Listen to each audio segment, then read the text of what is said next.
Welcome, I'm Dr. Michael Schick. This is a rapid overview of the history of ultrasound and part of a introductory lecture series. The next couple lectures to listen to would be the physics lecture and then the introductory to ultrasound for medical school. So for the history of ultrasound, we have come a long way. Just taking a look at these pictures, you can see how large these machines, how complex they used to be, and how difficult they used to be to use. And it all started in 1794. I'm going to mispronounce many of these names, but Lazzaro Spallanzani. He was an Italian physiologist who made some great discoveries. One was in regards to digestion. He was the first one to really understand that digestion wasn't just a mastication process. There was actually a chemical process going on in the stomach and the intestines. Also made some important discoveries for fertilization. But the major thing he discovered in regards to ultrasound is that he realized that bats were able to navigate in pitch black conditions. He called this echolocation. He hypothesized that they were using the sound from their voice boxes to find things and not smash into things in the pitch black. That must have been really hard experiments for him to observe as they had to be in pitch black conditions.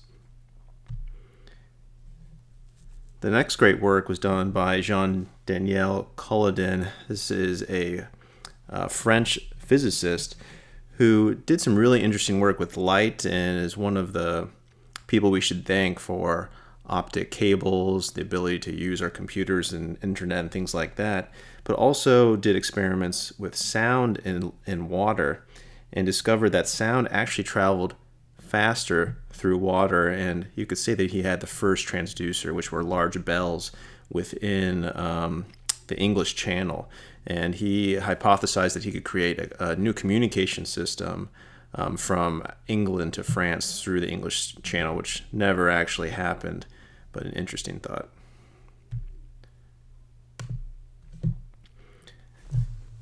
The next major discovery was in 1880. Pierre and Jacques Curie, also two French physicists, brothers actually, and they discovered the piezoelectric effect.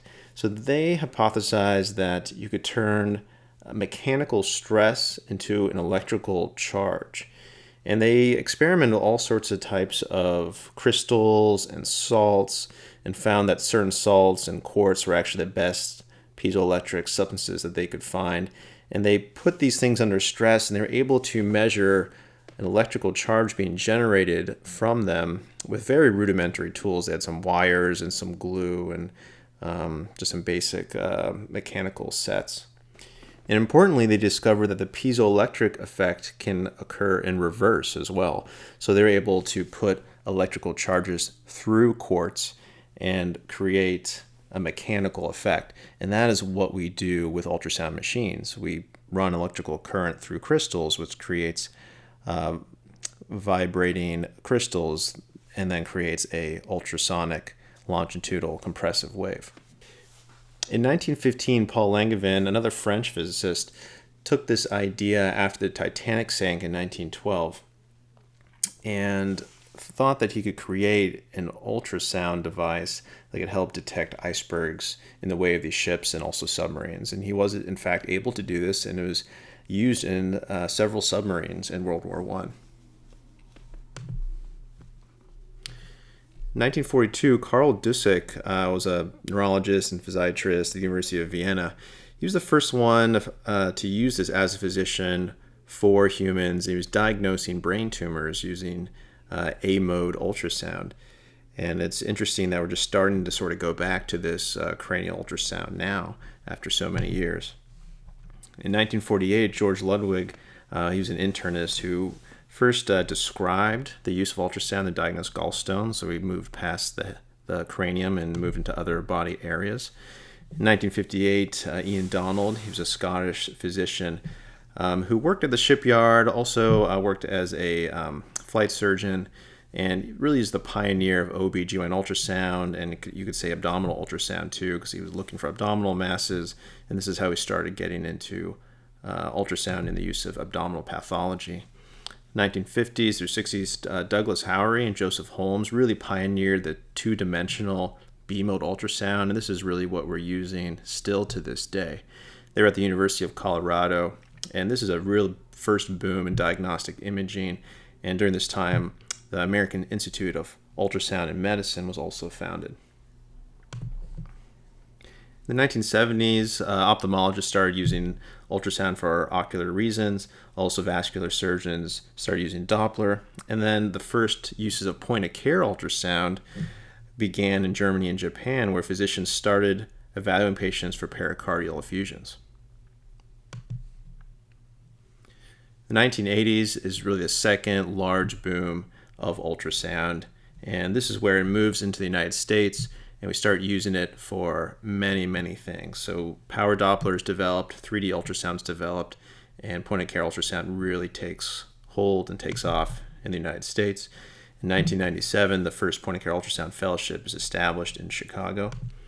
And then in 2001, our American Academy of Emergency Physicians comes out with guidelines about the use of point-of-care ultrasound in our practice and really helps define it for many other practices and specialties as well.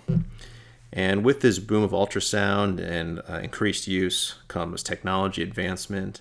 And now there's amazing devices that are small, handheld, have great clarity, and really has changed the way we diagnose patients and what we can do in many environments.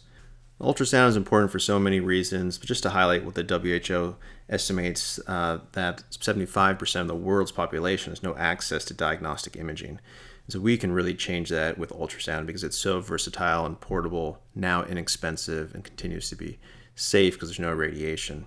It's really practice changing, and it's going to change the whole sort of diagnostic landscape throughout the world, and can be provided everywhere, not just in developed countries.